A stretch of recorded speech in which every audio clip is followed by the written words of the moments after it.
We've made it extremely clear. We want to keep families together, and we want to secure the border and enforce our laws. Our government, because of a court ruling or a law, should not be forced to choose between keeping families together and securing the border and enforcing our laws. We should be able to do all of those, and that is the legislation that we're supporting and proposing.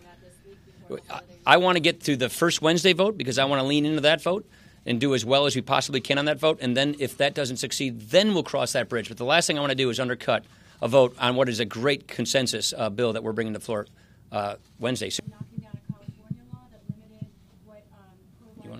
I think what we have here is the seeds of consensus that will be gotten to hopefully now, but if not later.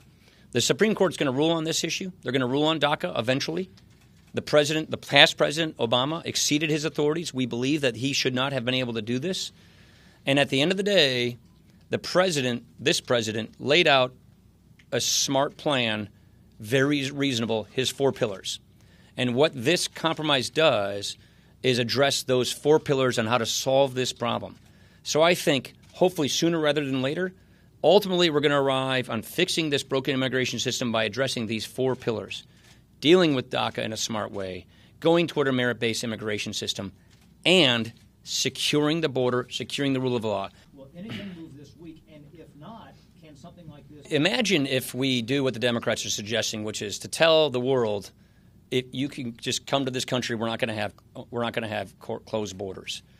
We should not have to be in a situation where we're saying separate families or secure the border. We should be able to keep families together and secure the border and enforce our laws. It is ridiculous to think that we have to choose between families staying together and securing our border and enforcing our laws.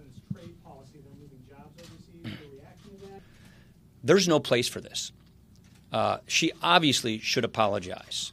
When we in this democracy are suggesting that because we disagree with people on political views, on policy views, on philosophical views, that we should resort to violence and harassment and intimidation, that's dangerous for our society. It's dangerous for our democracy. She should apologize, and there's just no place for that in our public discourse. You said a couple of weeks ago, you said you want to keep... We've got to be real careful about how we discuss our differences.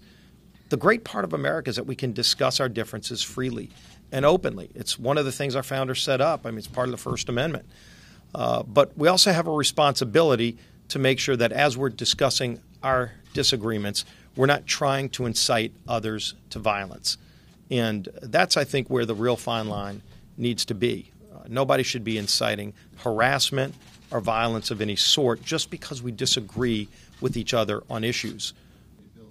Right. Some experts say you guys failed to provide adequate funding. Some say adequate. I don't think tariffs are the right way to go. I think tariffs are basically taxes.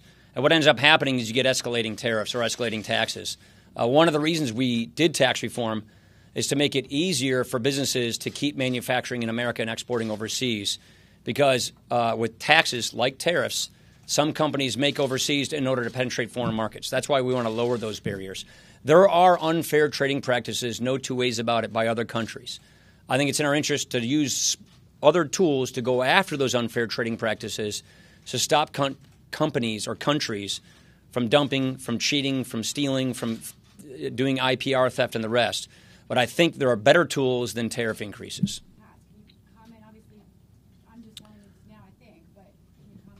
You mean the ruling that just came out this morning? I haven't. But we do expect full compliance very, very soon.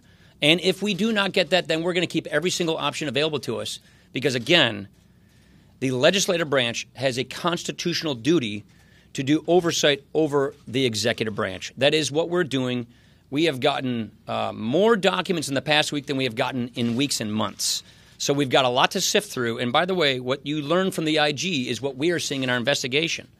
Bias, we are seeing all of these things, and we have to run down every one of these leads so that we can bring transparency and accountability to the executive branch. Have you had to hold the tool in the toolbox in terms of addressing contempt or other stuff? I didn't want to go back.